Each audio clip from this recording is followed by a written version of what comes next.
Yeah, my name's Tom Nicholas. Welcome to very swish opening. Welcome to episode 4 of what I'm going to make the same jokes again now. The same slightly conceitedly calling Tom Nicholas Live. Thank you for joining me. We had a guest last time. We had Tristan Johnson from Step Back History. If you've yet to watch that, then do go and watch it. It was a great conversation about history and politics and the politics of history and the history of politics. It was excellent. Someone has said nice, and Richard has put some hands up. I'm guessing that means we have sound now. This is the first one of these to take place on this Tom Nicholas channel.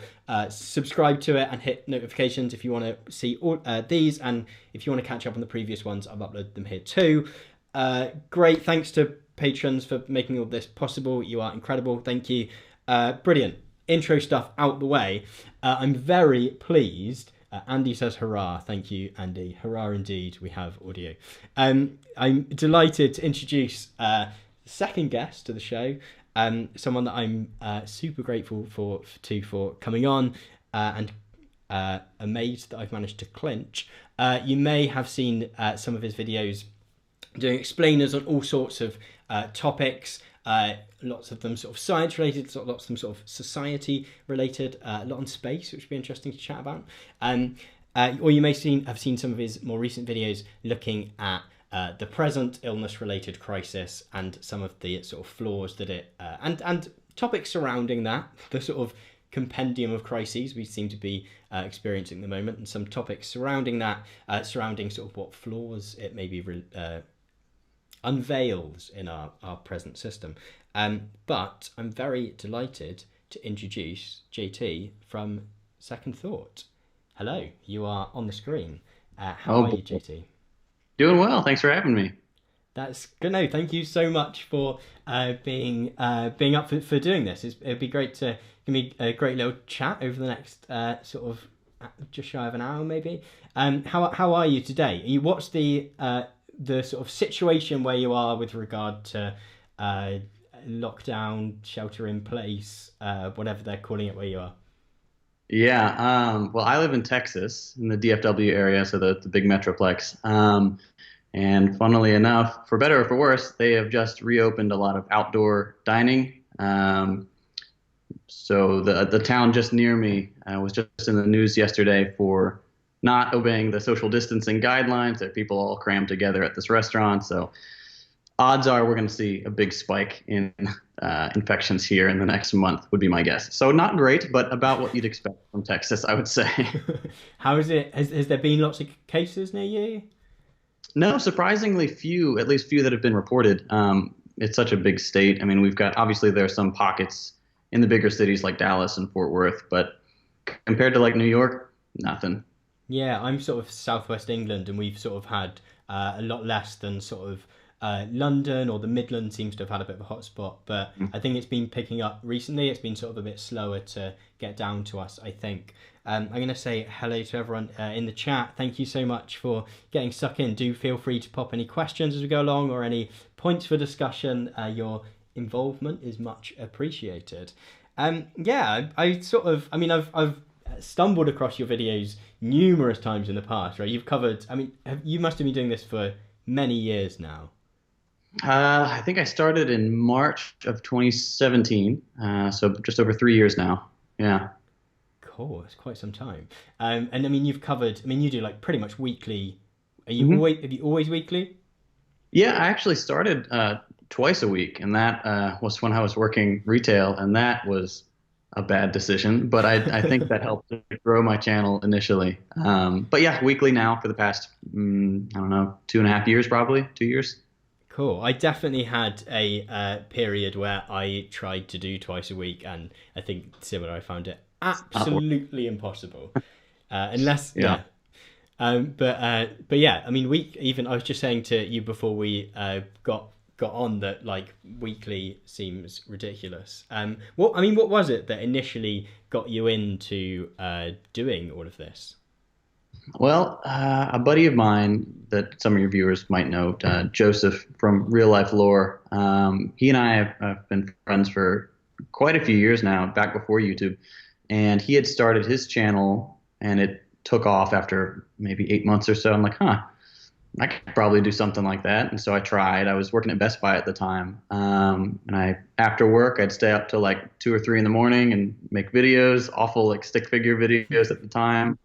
Um, and I enjoyed it and started slowly getting subscribers until one day it kind of took off. Cool. And I mean, like, so, and has it's always been some kind of like educational in some way? hmm Yeah, it started as a series on logical fallacies with like a whiteboard, a proper whiteboard and markers and everything. With the like hand Uh, that comes over, or were you and you were actually writing on them, or like the yeah, I was digital? actually drawing on it. I had the camera overhead, looking down at me Okay. drawing on the thing. I sped it up in post and added the voiceover. And it was kind of fun. Like I'll go back and watch them and cringe, but think it wasn't that terrible.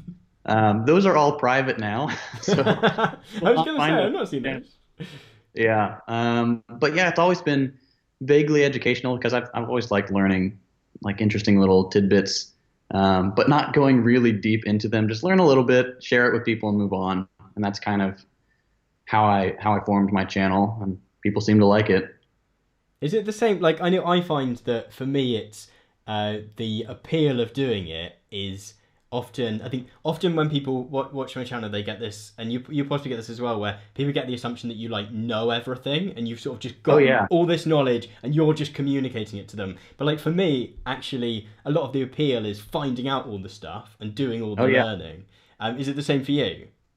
Yeah, absolutely. A lot of times, like I will be sitting on my couch or playing with my dogs on a Sunday afternoon and be like, I have no idea what I'm going to do tomorrow morning. Come tomorrow, I need to come up with a topic, whether I know anything about it or not, and make a video in like 3 days. And so that to me is part of the fun because it's kind of stressful, but I don't think I've missed an upload yet.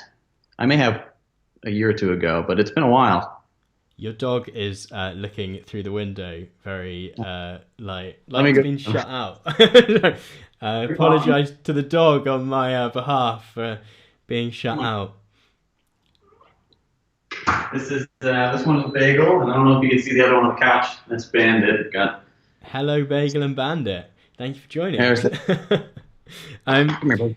yeah, so you sort of have the South Park approach of like the it's gonna get done get done in a week, hell or high water. One way or another, yeah. Cool. And I suppose in recent, I mean, your past possibly make 5 or 6 videos. I mean, you sort of recognized it as a. I mean, like I would say that there's always when you're making sort of educational stuff that there's always some element to it which is mildly political, even in the sort of sense of going, we're questioning the world around us. I mean, like your video about the sort of what could there's a video where you talk about NASA and its budget, and then you sort of touch on comparing that to the US military budget, and like even in that there's a real like political questioning of, oh look, this is the money we spend, here's other ways we could spend it. But I think you mentioned in one of your recent videos where you talked about sort of the present pandemic and the I'm trying to avoid the word for the sake of YouTube, even though I'm pretty sure I put it in the title to this video. But where you sort of talk about the present situation and sort of what that. And I mean, what makes the video work really well is that you actually don't talk about the disease itself, but sort of about some of the things that it has revealed about the world and society in which we live, and you sort of note in that video that it's a little bit of a break from some of your previous stuff. What sort of was it that brought that about that made you want to make that video? Well, since let's see, 2016, I've been getting progressively more political, and I don't know. I guess having seen all of this stuff that's happened and how poor the United States response has been, considering how much money and power we have, like it could have been vastly better. And that I think finally made me snap. I'm like, all right, I'm going to talk about something because I think this is important. I don't have a sponsor this week. Here we go. If this torpedoes my channel, whatever, I think it's worth it. Because politics are always important, I would say. And the United States is very bad at political understanding. So I figured if I could use a situation that is really affecting everyone's life in the United States, maybe I could help explain the things that Americans aren't so great at understanding politically. So that was my reasoning there, and I think it did pretty well, all things considered, considering how open I was about my very leftist politics in that video. So I was pleased with it. I mean, it was a really like powerful video. I would say. I think the way I think you describe it there as sort of open, and it did feel like it did feel like a bit of a like the dam breaking a little bit. But also, I Yeah, think what you did really well is I think it can often feel and I think your sort of it's not a direct follow up video, but sort of on a tangential topic. Your I think maybe your most recent video, is it the one where you talk about the sort of Overton window, or the sort of like spread of ideas oh in American politics? Um, yeah, and I think sometimes we can get really really locked up in the like deep theoretical ideas, particularly on the like super political part of YouTube, where it's like I can do a whole video where I talk about one chapter from a book. But I I'm think sure. like, I think what you do really well is that you talked about a whole bunch of topics, almost like you were saying a minute ago, and going into like just the amount of detail that was needed, and then always sort of connecting it back to real life and the present situation. Yeah, I try to keep it pretty topical so that people who are interested or maybe don't even know they're interested yet can get just a taste of whatever topic I'm talking about. And then if they find it interesting, they can go and do more research. Sometimes I'll put links in the description for them to follow and do more reading. But I don't want to overwhelm people with my videos. That's why they're all generally 7-ish minutes long. Because I mean, most people don't even watch that. They'll watch 5 minutes and bail. Um, but yeah, with the pandemic one, the long one, I just couldn't bring myself to condense it into 7 minutes. Like it's just too big of a topic. I have no idea how I would do it. But yeah, that's my whole shtick is short videos to try to get people interested in something that I think is kind of cool. Yeah, I mean, it felt very crafted. I know it's probably only made in what 5 5 days, as you say, but it felt really like well structured and crafted. Someone is saying, "Where's my chat button? I've got to try and find it now. Here we go." Uh, Richard is saying that left views are hard to find in DFW. Perhaps lives somewhere nearby. Is I mean, is Texas kind of red state? Yeah, It's you'll been get different. shifting quite a lot in recent years. It Is that is, right? yeah. I personally would call it purple at this point, just because of the influence of the larger cities like Dallas. Those are very blue hubs. But yeah, I mean, most people would still consider Texas a solid red state. Everywhere that's not those big cities is going to vote Republican no matter what. Hmm. Um, but there are, I mean, you can find bastions of left thought in Texas. There's we've got a DSA chapter in North Texas. There's one in Austin. So yeah, there's some people here. I was going to say Austin's got a bit of a reputation as being a bit of Yes, it a does. Yeah. liberal hub. Um, It's like it was pasted from another state. It's very interesting. it sounds cool. I went to America in the summer and we did the Amtrak down the west coast. We ended Mhm. up in LA, Seattle to LA, which was insane. It was really cool. And the trains there are great. I know no one takes them, but it's actually a really like they had like a Yeah, car where you could look out. It was amazing.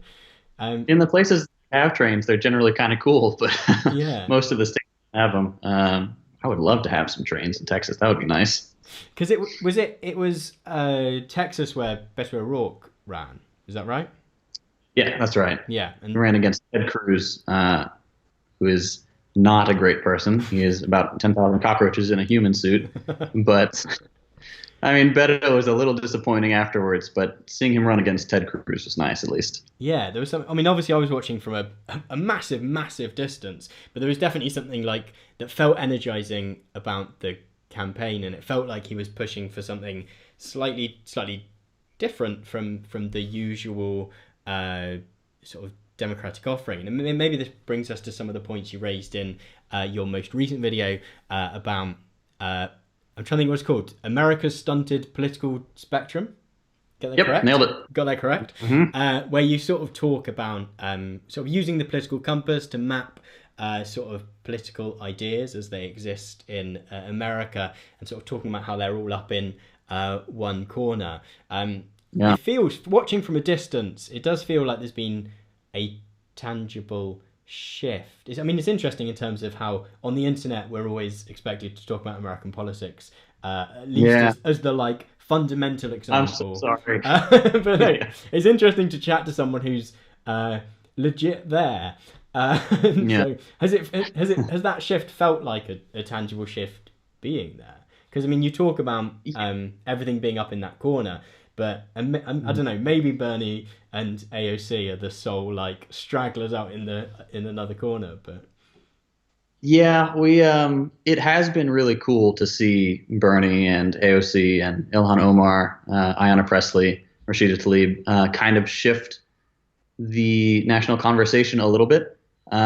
It's pushed a lot of young people to the left for sure, but like people my parents' age or older, they see them as like terrorists who should go back to their own countries, even if they were born in like Michigan and they just look different. So, um, yeah, I would say that what they've done is important and definitely tangible among the younger generations, but we still have so many old people. They still outnumber us and outvote us in huge numbers. So whether anything will change in the next 15 years is debatable. But there has been, I think, a major sea change for the youth, at least. I mean, so much of it does feel generational in that sense. I'd say that in the UK as well. There's been a real Yeah. where there has been a sort of upswelling in people being interested in politics, or maybe being a bit more like open about this is my politics and I'm going to express them. Where it does definitely Mm. feel. I mean, I go really back and forth on uh, generations and whether they're a useful way of looking at things. Yeah. Am I right in thinking you've got a video about generations and stuff? Yeah. I think it's called "Why Generations Are Stupid," actually, which which I do believe they are. It's just an arbitrary way of grouping humans, but it is helpful, I think, when you see these broad trends, like people over 65 are overwhelmingly going to vote for this person or vote for this party, whatever. So they're useful in that sense, just in the sense that Democrat and Republican are useful labels, I would say. Yeah, sort of broad containers. Yeah. Because I think, yeah, and it has felt a lot of yeah, quite generational over recent years. I mean, someone's just saying in the chat about young people often don't go out and vote. Actually, that that's also a big factor. And how much of it is actually generational, and how much is it just the young people that feel like they can talk, that feel like they've got that claim to like the public sort of metaphorical public square, or whether Yeah. actually there is a lot of young people who feel very differently but aren't don't tweet so much and I don't know, don't get stuck in stuff quite so much. Yeah, it's interesting. Twitter, people on Twitter are very vocal, and people say all the time, "Well, not real life." I don't know. It's made up of real life people, and if those people are saying those same things to their groups of friends, I think it can make a difference. Obviously, old people, older folks, not old people, are not engaging so much on platforms like that, so they might not even hear the ideas that are being spoken about among the sub 35 crowd, under 35. Um, but they're very active on places like Facebook, where they've got their own little boomer sphere of really bad memes and worse ideas. Um, so I don't know. It's like we've got two different brands of politics in America these days. Like the ones that will go out and vote reliably and have awful politics, and the ones who will talk a big game about voting and making change, but for some reason aren't turning out. And I think part of that is laziness, like just not going out and voting. But I do think part of it is gerrymandering and closing down polling stations at universities and stuff like that. So I think there's a lot to be said for manufactured suppression of the youth vote versus young people just being lazy across the board. I think it's a mix. I mean, someone, was it Richard that was just saying in the chat about, yeah, sort of voter suppression helps. Also, Mhm. everyone loving the term boomersphere. So that's a clearly a joke to work into a video at some point. You may have Um, it. maybe that's a good way to use these, is to like trial out the odd joke and see whether it Yeah, there you flies with the people that are in these, and then maybe it's ready for a greater consumption in go. Yeah. some of my videos. Um, but uh, but yeah, because yeah, I think it's interesting, the terms of like that we think about it as generational, but and in turn, what's been interesting generationally, I suppose, is maybe that return of a kind of, you talk in your coronavirus video sort of about the importance of the language of class, right? And you do a really good like quick explainer of like, this is what we call the sort of, I mean, you do it in a number of different ways, where you talk about the sort of owner class, I think is the term you Yeah, use yeah. quite a lot, in terms of like both who owns businesses, but also who owns housing and stuff like that.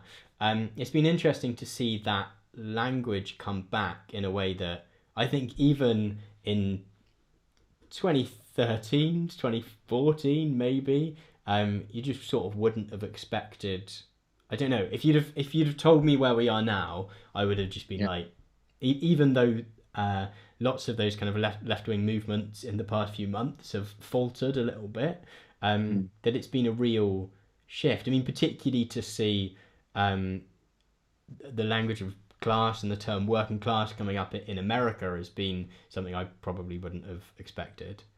Oh yeah, it's amazing. I had never heard that before Bernie came along and did his 2016 campaign. I mean, people would talk about blue collar workers, stuff like that, and everyone's trying to get that the American Gothic vote. You know, the painting with the old people and the pitchfork in front of their house.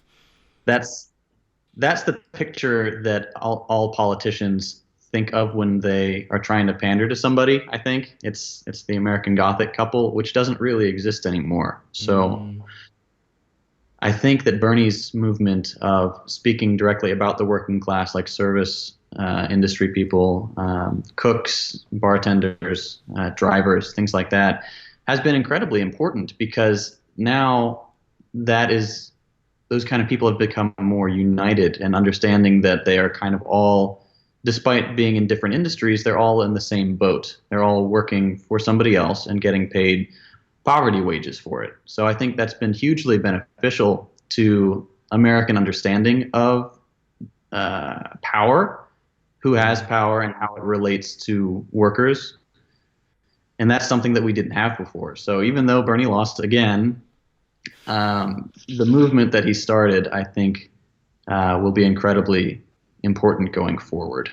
I mean, it's interesting in the sense that if you look back a tiny bit further, I remember like Occupy happening, and I wasn't sort of involved in any way, but I remember, I think I must have been like 18, 19 maybe at that time, where you're like, I've got so much on. But like watching that happen was really interesting, and then it sort of collapsed in for various different reasons and in various different ways in different cities, whether it was the evictions of the camps or whether it was just sort of petering out. But although that didn't succeed in like a super tangible sense of like, no one, I mean, like if you compare it to the Arab Spring, which was the thing that it was trying to echo, it did not have the kind of same consequences. No one resigned. There was no Yeah. massive systemic change. But the way it changed the language in which we talk about the world around us, I mean, someone was just saying in the chat, a couple of people were saying in the chat now actually about actually the word capitalism being used in some kind of critical sense sort of wasn't a thing that happened prior to some of that. And I Yeah. wonder whether the result of the Bernie movement, the sort of Bernie campaign in America, some of the Jeremy Corbyn stuff in the UK, and sort of similar sort of movements in other countries might be that it's just that starting of that shift of the language we talk about things in, or the and that just starting to shift that mindset. I mean, with regard to what you were saying there about people recognizing or coming to a different sense of thinking about power and how power is distributed, I think it's Hmm. it's potentially less a maybe it's less of a coming back of a language of class. Because I think, like what you're saying with the American Gothic painting, actually maybe that's sort of always been there in your sort of idea of your blue collar worker, or Yeah. sort of industrial, or that sort of industrial working class. Maybe it's more a case of it's been a really successful updating of the language of class. Because I wonder whether prior to this, it was the way in which you talked about class, kind of a hangover from an industrial period, really, where it Yeah. was very much like the cultural aspect of it, where it's, do they dress like the people in American Gothic, or do they, like in the UK, very much a case of like mining was always the big unionized uh, thing around which a lot of, or manufacture as well, was sort of the things around which a lot of sort of working class tradition and working class institutions and culture was built. And I think we probably had a similar thing where for quite a long time it was a callback to all the cultural stuff which exists around Hmm. that, but not the power dynamic stuff. It was do you not go to the opera, rather than what is your Yeah. position within a economic system. Um, and I wonder whether, like you were just saying about actually, also the thing of like recognizing that it's it's no longer miners and uh, agricultural labourers. It might be those people as well, but in 2020, if you're working class, you're as likely to be a call center worker or to work in an Amazon store. I mean, you talk in your in a couple of videos, I think, about, you talk about some of the movements over the last few months with like Amazon workers going on strike, um, which has been really really interesting. Has it? I mean, what has the deal been for people in America in terms of the uh, if they're not working at the moment? Like I know we've got like you can get 80% of your wage if you work in like a wage job where uh, you get furloughed, so you don't necessarily work, but you get like 80% of your wage. Has there been any kind of deal at all, or nothing? Well, if you made less as a family than I think $150,000 last year in 2019, or 75,000 as an individual, you will have received a one-time $1,200 check direct deposited to your bank, um, which for most people that'll cover maybe rent, And maybe depending on where you live. these Um, were the ones that Trump wanted to put his name on. Is that right? yes, that's correct. Yeah, Okay. that's Yeah, those are the ones yeah, yeah. that were delayed I to think sign. Yeah. I've seen about this. Uh, yeah. Other than that, workers are on their own. Like Mm. unless they're striking and demanding some kind of recompense for being laid off or furloughed, you get nothing. You can call for unemployment and hope you get through and maybe get something that way. But the lines are so long. Like the wait time is unbelievable. We've had something like 3.5 million, 4 million laid off entirely, or who have applied for unemployment. It's just not we're not seeing any kind of support really for those workers. That chart, I've seen the chart where it just goes up with the number of people claiming Yeah, for unemployment, is staggering. I mean, I think we've had a similar thing in the UK with people claiming for. We have a thing called universal credit, which is the new sort of social security system, which is really bad, where you have to wait like 8 weeks to get anything, which for a lot yeah, of people is. And I think they've expedited it a tiny bit. Someone's asking in the chat about, which is here, no, it's there on the screen, about what American Gothic is. American Gothic is I think I'm right in saying this, right? With the pitchfork, the couple with the yeah. The old pitchfork, lady and the old man. Yeah, often parodied, pops up in a lot of stuff. Um, yeah, and we were sort of using it as a sort of, I don't know, a kind of cultural signifier of your stereotypical rural working class American. Uh, I think it was. What was the point I was going to come to? Um, I've lost it now. Oh, I mean, so you made a video a couple of weeks ago, where you talked about the healthcare system more generally, which I yeah, found interesting. It's interesting that like I know these things about the American healthcare system from like watching stuff. I mean, from Yeah. watching Breaking Bad being the Oh sort yeah. of example of a program that could not have existed in any other country, like in most of the world, in which you have to go and sell drugs to Yeah. pay for your healthcare.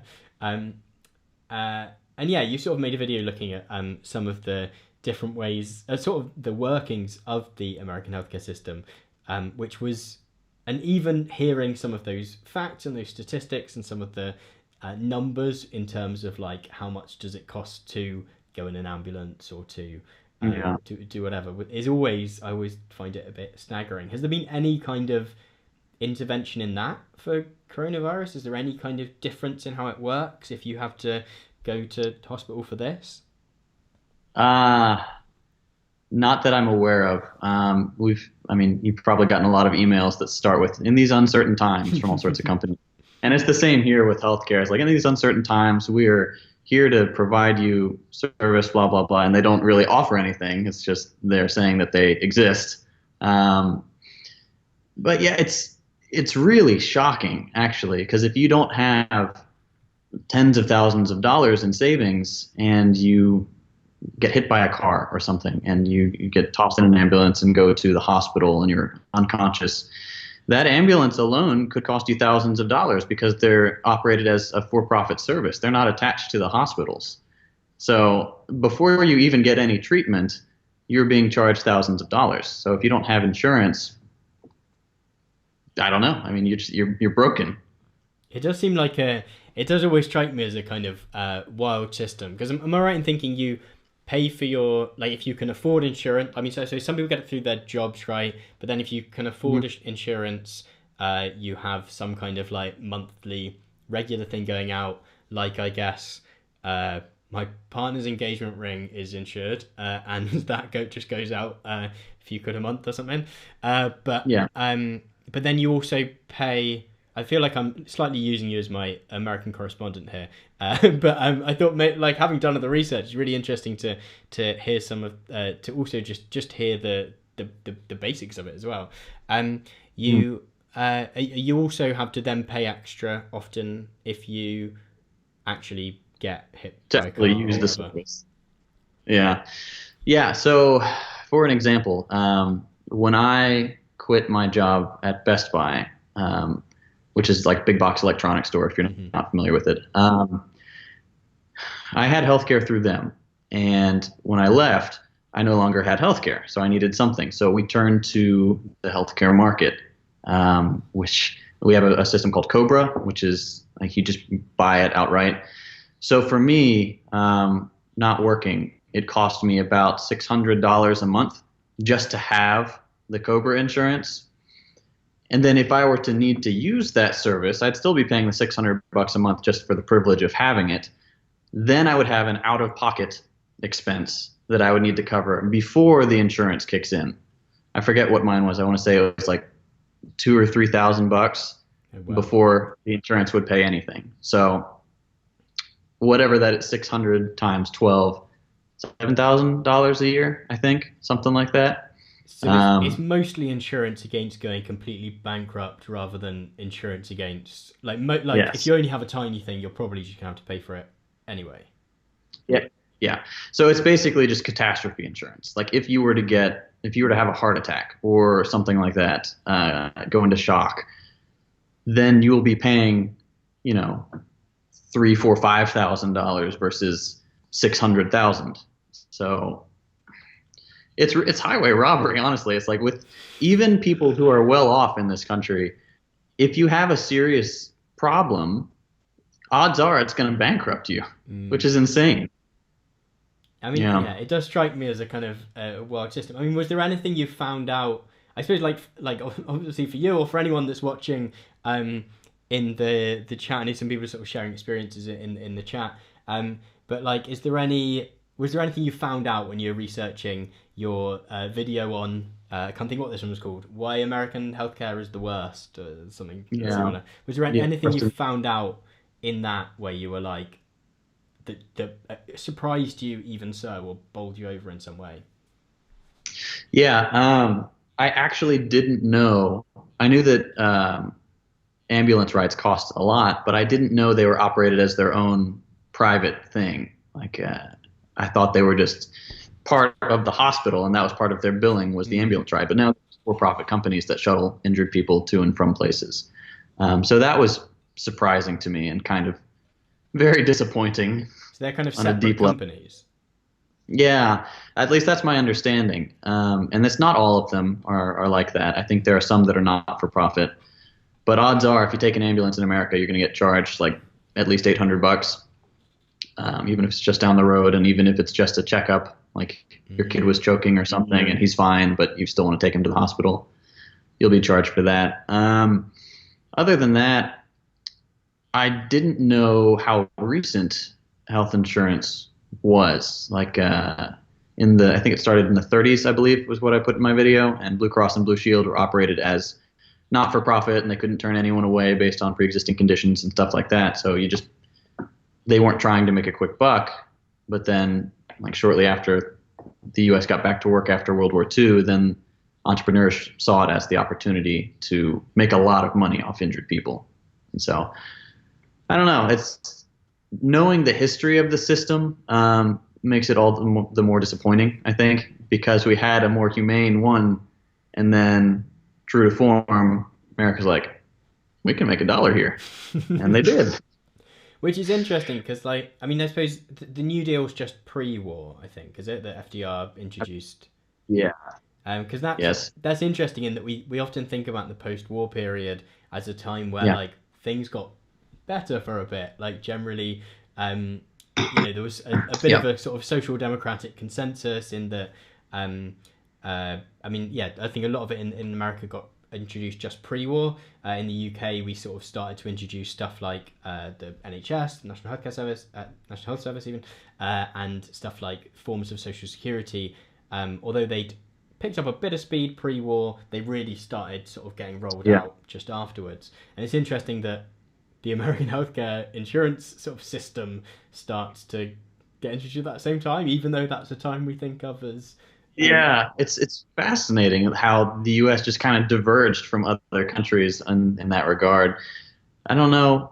I really wish I knew more about that period in history because it's fascinating. It's such a pivotal moment for the world, like both world wars, and everything changed so quickly after that. I feel, but then really in the U.S., I think, like I say in a fairly recent video, I can't remember which one, that the final nail in the coffin for U.S. left movements was Reagan.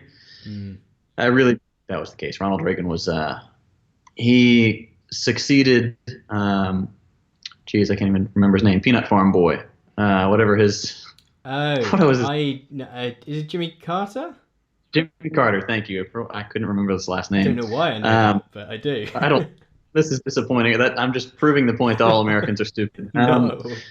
But yeah, Jimmy Carter was a good president. He was a good person, honest guy, but he was like a weak, sad little man. So when Reagan came along and he was big and powerful and charismatic, everyone's like, yeah, let's do what he says. And he was able to just roll back all these reforms, and it became the America we know today. I think that pull yourself up by your bootstraps. If you're poor, it's because you're lazy. And I think that was just the worst possible move the U.S. could make because now we've got this ingrained in our minds that if you're poor or you're struggling, it's your fault. And I don't think that's necessarily the case in other countries. Like, let me know if I'm wrong there, but I feel like America is the most cynical about poverty. Yeah, I think we have. We're quite bad in the UK these days as well. A lot of our TV programming is, we have a lot of similar stuff where like it's like a police show and they go and there's one I've watched a bunch of times, and they talk about they're going to go and crack down on the criminal class. That criminal class always being like a council estate or a or like social housing. They're Yeah. never storming into like the square mile in London, locking anyone up for Oh yeah. tax evasion. I think we do have, and particularly I've been thinking a lot about some recent comedies, particularly in that sort of post Thatcher and sort of post Blair as well, so sort of in what would be your sort of Clinton era, where actually Yeah. you look back and watch some kind of sketch comedy, sort of like SNL type stuff from over here. And actually, it's really vindictive about poor people, like really Yeah. just like, and not even like there's some stuff you watch and um, I don't know, there's some sympathy even if there's some like ha ha ha ha, but Yeah. where you're just like, oh, this is cruel. Yeah.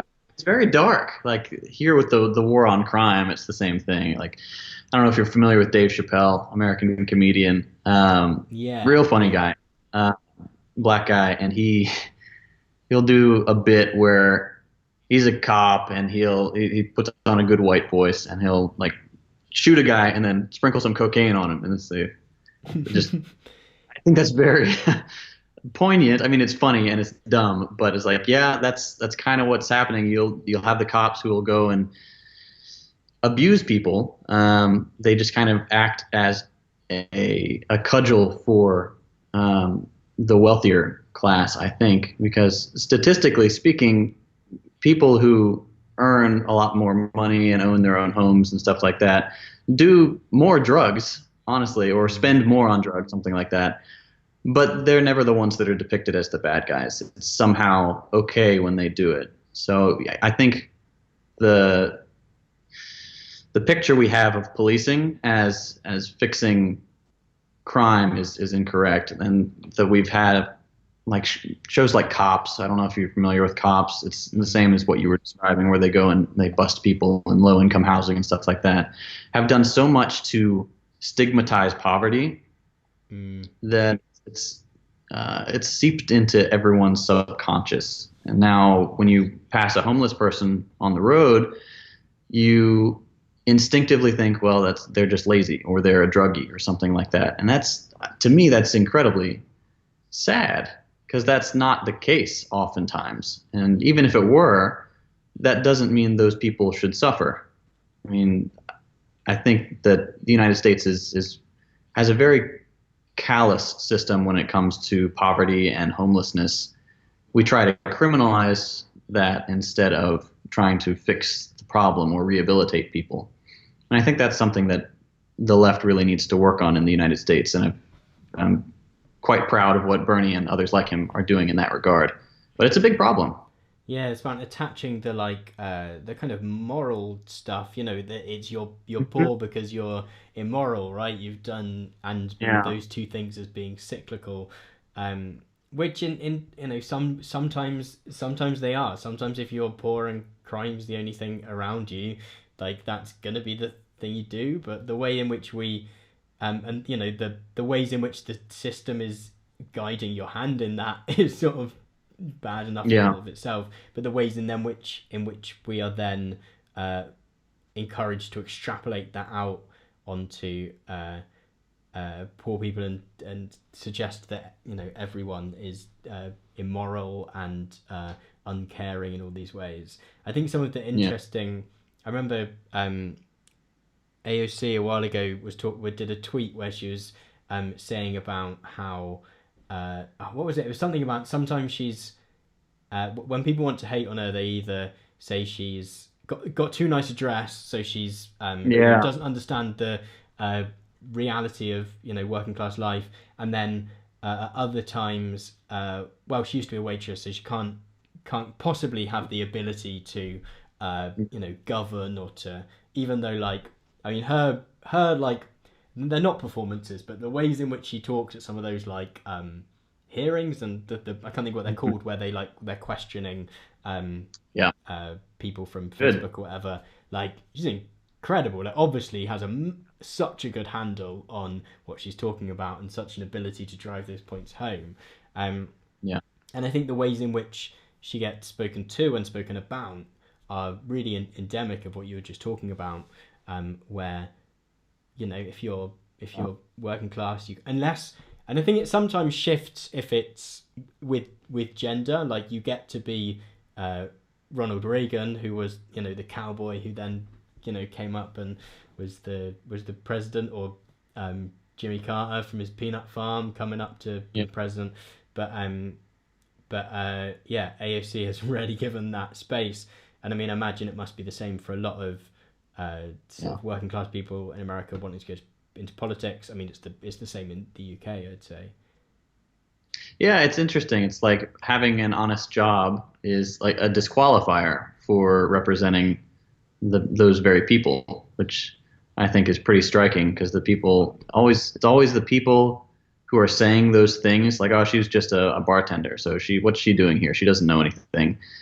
Those are the ones who have never had an honest job in their life, and so they're trying to represent a people that they don't understand at all. So when we see people like AOC succeed in ways that others thought she couldn't, I think that's a very good sign. It's that people are finally waking up to the fact that Ted Cruz and his Campbell soup heiress wife are not accurate representations of the American people. Mm. Uh, and we are finally saying, you know what, I'd like somebody to represent me who actually looks like me or comes from my community or understands the problems that I'm going through. And we don't see that with a lot of American politicians because they go straight from Ivy League to working at McKinsey or whatever, and either running for president straight away or going into Washington politics. So it'll be very interesting to see. We've got a lot of young candidates from working class backgrounds running now, and I'm very curious to see how many of them can win and continue pushing the rhetoric that we've seen from AOC and other members of her little crew, her squad.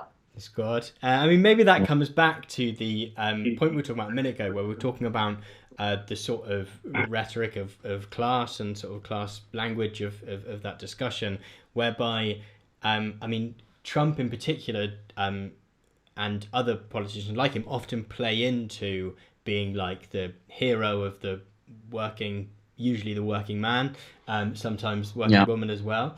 But like play into that being like hero of the working class. But actually, I wonder where some of where that generational shift that we were talking about lies might be in the fact that it's also a sort of aestheticized sort of cultural version of working classness, or sort of sometimes middle class seems to get thrown into it a lot more in America, but Yeah. that kind of image of what it used to be like that doesn't actually connect with a contemporary working class people who are bartenders or are working in warehouses, which actually a lot of those sort of younger politicians that you're talking about sort of they can connect with because they've lived that in a way that Trump and co and Ted Cruz can only talk about that vision of ordinary life that doesn't exist in quite the same ways anymore, at least. Yeah, I agree. People their age grew up in a time when they could succeed on a firm handshake and a smile after walking into whatever store they wanted. Say, hey, boss, I'll show up on time and I'm a hard worker. And then they've got the job and they work their way up and they get a pension and stuff.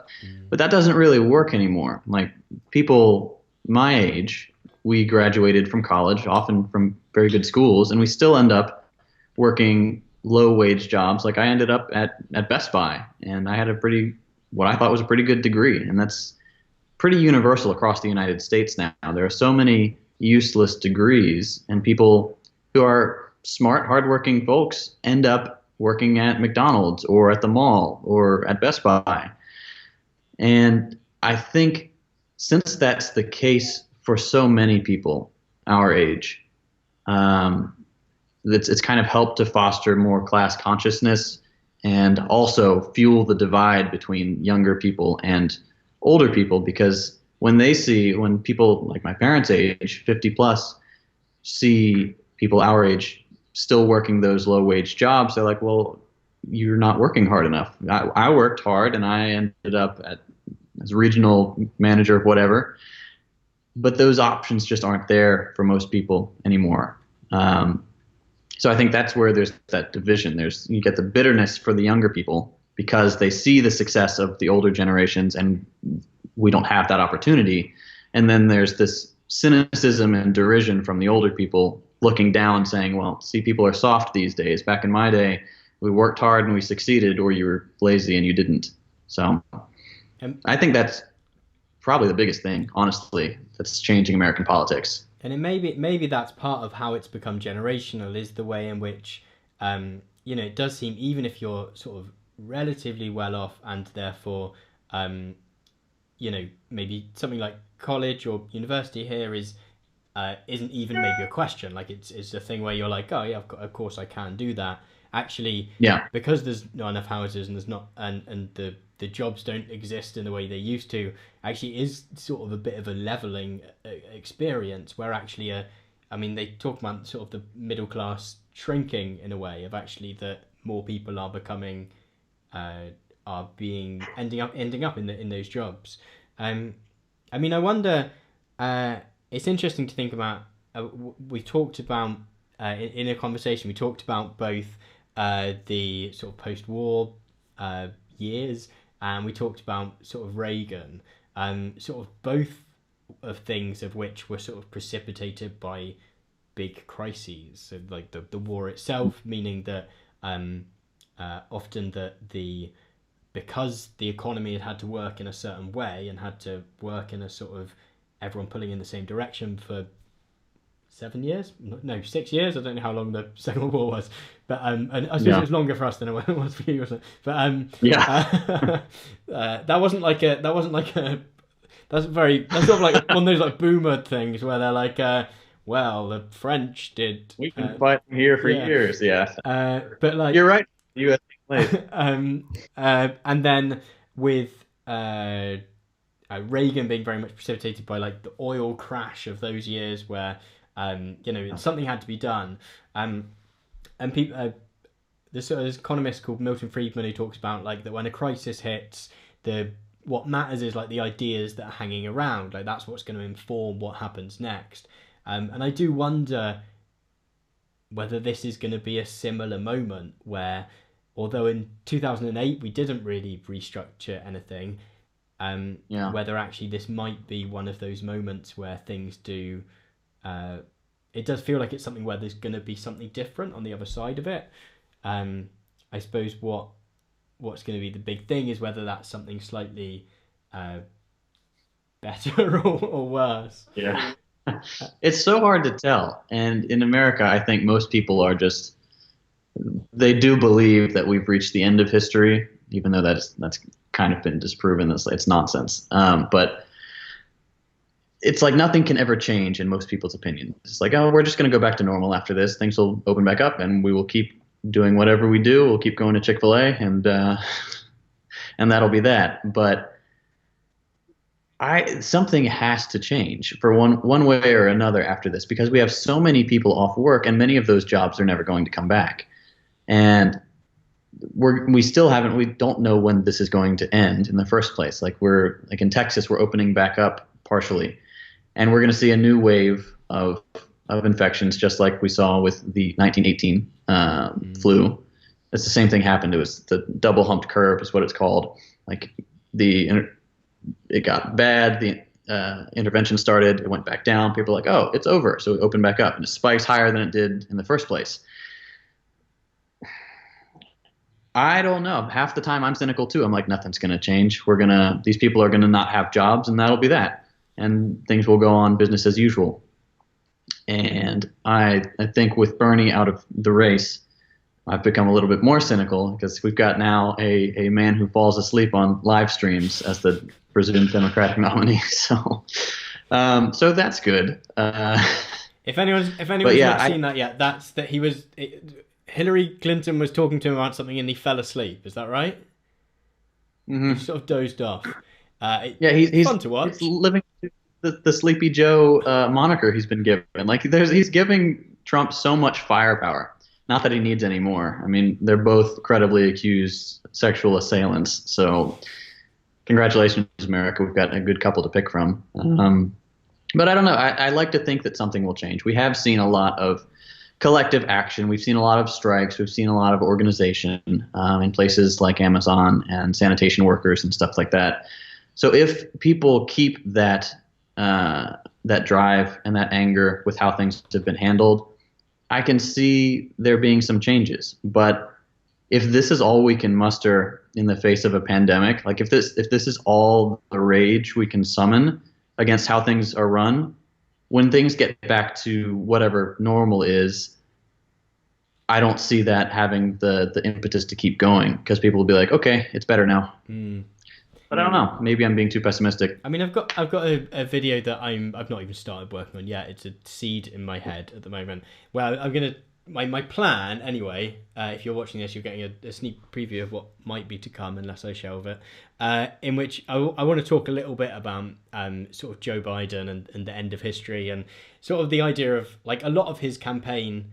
What there has been of it has been sort of that he is electable, and that like sort of being the substance of it is just like that he's an electable guy. And we had a similar thing here in the UK where we recently, after the last election, we elected a new leader of the Labour Party, a guy called Keir Starmer, who I'll give him the benefit of the doubt for a bit, but his campaign was very much like, I'm electable. Do you want to see how electable I am? He sent everyone, or he sent members of the Labour Party a poster of his face in the post, which was an interesting choice. It seemed like a kind of like, and it was like him looking very like prime ministerial or whatever.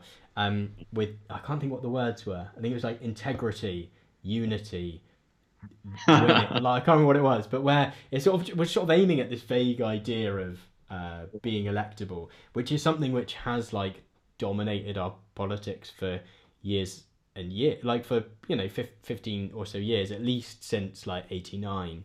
And I wonder whether like because I mean both Trump and Brexit, to sort of draw on the examples from the countries we're in, it seemed like revocations of that idea, like that actually neither of those things within that logic should have happened. Like Yeah. one was looked I was say one looked ridiculous, the other was Donald Trump. But like Brexit, like, bad. I was saying before we came online. I was saying that Yeah.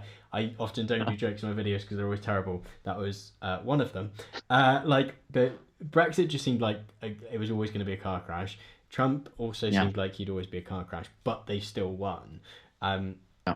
And I don't know. Part of me wonders whether it was because they had some wild ideas that things could change massively. Like they're not the things that I'd choose, but they offered people who had got used to just being offered like I think you talk in your video about the sort of stunted political spectrum. You talk a bit about like that it's two sides of the same party almost.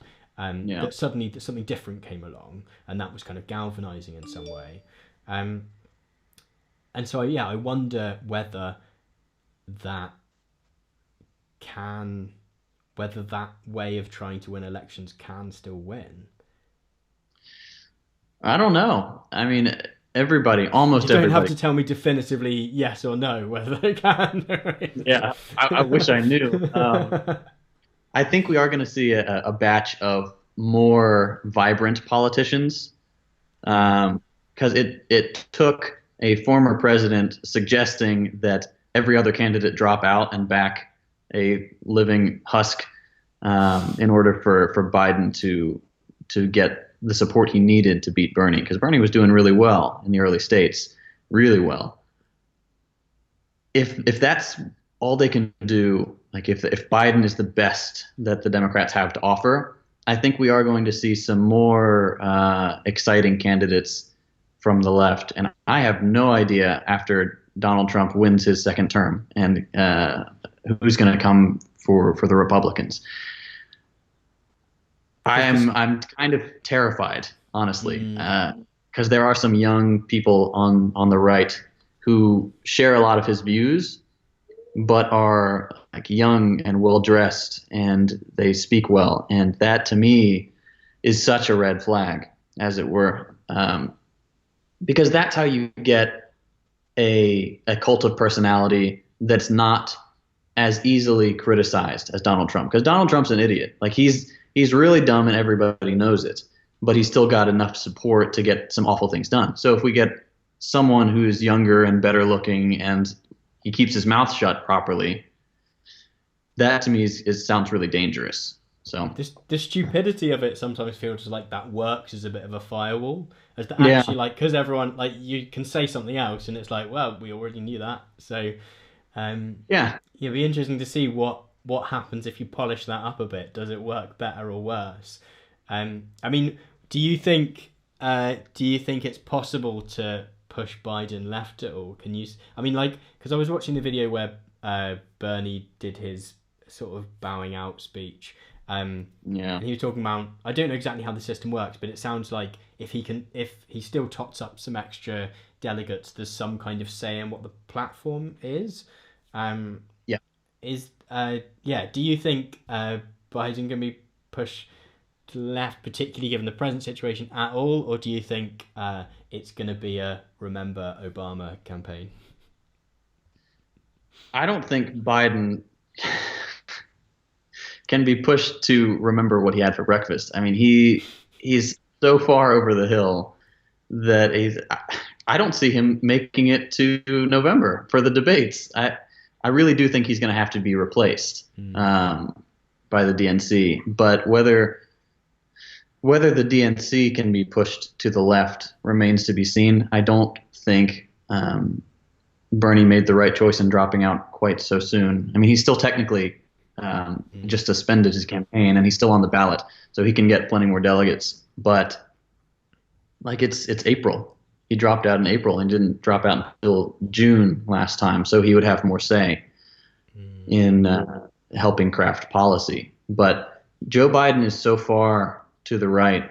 He's an old school Democrat, which makes him a modern day Republican, and that I don't know. I don't think he'll be able to. Bernie will be able to give him any proper say in how things are going to be run because his ideas are so opposed to everything Joe Biden stands for. Like I don't know what platforms from Bernie's list would be able to even remotely fit into a Joe Biden presidency.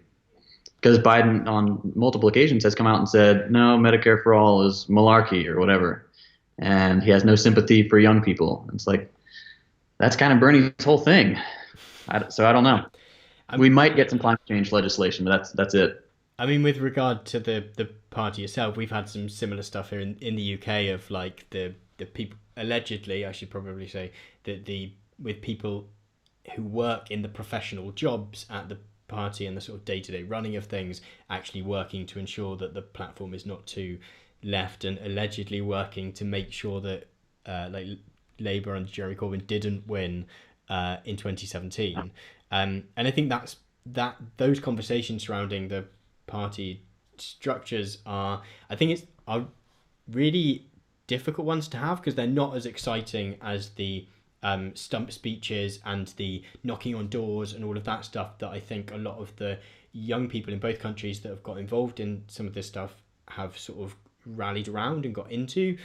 I wonder whether one of the things that will come out the other side of both the uh, but the Bernie suspending his campaign and the shift in the Labour Party here and the sort of other sort of setbacks. Although, again, I keep sort of trying to remind people of like, imagine that you were looking forward from 2012, you'd think this was ridiculous. I wonder whether one of the big things, in fact, there's an interesting blog post that I read which where someone was talking about it. So there's this idea that comes from sort of mid-century left-wing ideas of like the long march through the institutions, which was this idea that it might not be possible to suddenly change everything, but you can slowly, get little bits of power here and there and change the way people think about stuff. And I read this really interesting blog post about this as like a great leap over the institutions of like Bernie almost got the nomination twice, but was but because the work hadn't been done to like shift the internal workings of the DNC and the Democratic Party more broadly, like it was a weird way of doing it. And I Hmm. wonder whether the next thing is the really boring stuff of everyone learning about how party processes work and stuff like that, Yeah, which is less sexy, right? But yeah, but maybe that it's might the be the answer. case. Honestly, I mean, AOC's gotten a lot of criticism recently for working with Nancy Pelosi, who's like the Mm. DNC incarnate, and she's such a barrier to progress. but maybe that indicates a shift in the left's goal, or not goal, but MO of working with these establishment figures and trying to slowly just push the conversation forward a little bit. I don't know if that's gonna be quite enough. But you're right. Like looking back, the idea that we could have had conversations about Medicare for all, like even in 2014, I would say, the idea that we'd have serious conversations on a debate stage about Medicare for all would sound crazy to me back then. But Bernie came along and he was charismatic enough to make that a national conversation, and now that's at least an idea that we have that's solid. Same with climate change. Like we have, I mean, people, it was always like a threat and looming in the back of people's minds, I think, but not in the way that we understand it today. Like go back 10 years and people are like, yeah, global warming. Okay. That's a thing that's happening and it's taught in school. But now we're like, okay, this is really bad. We're going to die and Florida's going to be underwater. Um, so I do think we do need to take perspective and see that, yes, we have made some progress here. Like it's disappointing to see the losses, but when you only look at the losses, it seems like you haven't won anything. And I think we have won in terms of public opinion. Like public opinion has shifted to be vastly more favorable towards Medicare for all than it has been before. And that's a huge win, I think, for America. Yeah, absolutely. Part of me wants to. We'll start to wrap up on that, like slightly optimistic. On an optimistic note, it's always nice to uh, end on something that feels positive. I'm trying to find through the chat. Someone asked a good question that I thought I'd come back to. Particularly someone I think, like particularly in like your recent videos, and I mean throughout all your videos, there's this not only do you have this way of like introducing ideas, but also introducing them ways that really connect with people. And like I think we sort of warm to the way you talk about them. I'm trying to find this point. Someone was asking about. It might have been the same person that said they that had some knowledge of where you live. I don't know whether not where you live, but like the area in which you live. Who was asking about ways to. Oh, here we go. Oh no, I think it was someone different. It was Ben Rauscher. I hope I'm pronouncing that correctly, Ben. Was asked. Are there any talking points you find helpful for people who fear sort of social democratic reforms will make the US a sort of communist country? My parents, for example.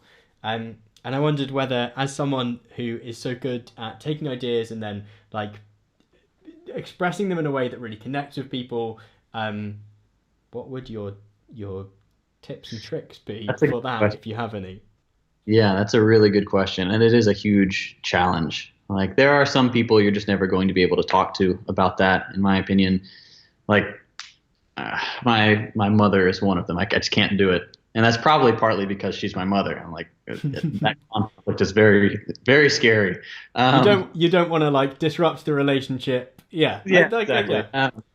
But to use a personal anecdote, we some friends and I got together and had a party, and it was called Lit Talks. It's where everybody just brought a bunch of alcohol and we had some drinks, and everybody presented on a topic that they were passionate about. That's cool. And mine was that socialism is a more ethical system than capitalism. And all of my friends there are, I mean, we live in Texas, so they're 90% of them are pretty staunch conservatives or, right libertarians or whatever.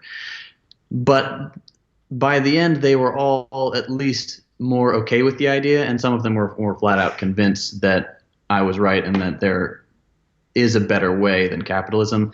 And the way that I had the most success was very briefly touching on why the right's perception of what the left is slightly incorrect. Um, I used a joke about North Korea. So people are like, uh, the Democratic People's Republic of Korea is neither democratic by the people or a republic. And so that got a laugh and warmed people up and got them used to the idea that labels are not necessarily correct or used properly. And then from there, I would say, okay, socialism is not big government intervening in your life necessarily. So knowing that they were libertarians, my idea was to show them that not all socialism is authoritarian. I'm kind of losing my train of thought here, but No, you the were most, talking about like demystifying labels and actually going that, yeah, because some of our hostility does come from this thing has been called this, and I've been told that that means it's bad. I mean, I yeah, think exactly. you borrow that joke in one of your videos, I believe. So Yeah, I used that again recently. I like that one. But basically, just talking about the positive stuff, like it's not trying to shoot down the arguments necessarily, because then people tend to get defensive. But saying like, this is what we want to do for healthcare. We want people to be able to afford it. We want people not to have to die or go bankrupt when they have a medical bill. We want people to be able to afford a home in the city they're working in. Things like that. So when you put them forward as proposals like that, not saying your ideas are dumb, here's a replacement, but saying, wouldn't it be nice if we could help people afford their medical bills? Here's a way we can do that. Or, things like that, where it's talking about the positives versus getting tied up in like labels and fighting about definitions and stuff like that. I would say dismiss the labels, whatever you want to call your left politics, just talk about the positive ideas. And that's how I had the most success. yeah, starting from a what's the problem, what's the solution, rather than trying to stitch it together into a Yeah. big grand thing. Cool. Well, I think on those sort of positive notes, we'll sort of wrap this up. I mean, thank you so much for being up for this. It's been an absolute pleasure. Sure. Yeah. Thanks for having me. And thank you everyone for watching and for having a great chat in the chat. I always love the ways in which the chat seems to be about the things that is whatever I or we are talking about on the stream, then like goes on a separate journey a little bit and then comes back. It's always fascinating. This I was totally not into streaming culture before I started doing this, but it's been really fun dipping into it. But yeah, thank you so much, JT, for being up for this. It's been a pleasure.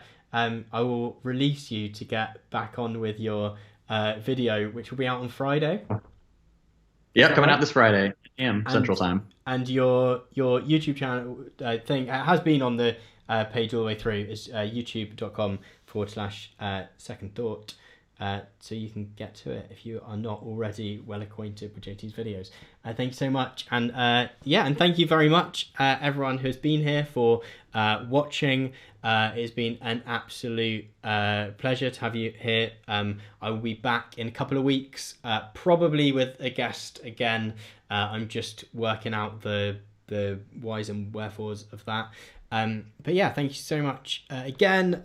You can check out my Patreon if you would like to support what I do here, and mostly on my main channel. You get early access and stuff. JT also has a Patreon, I believe, if you'd like to support his videos, which is It is patreon.com/second thought. patreon.com/second thought.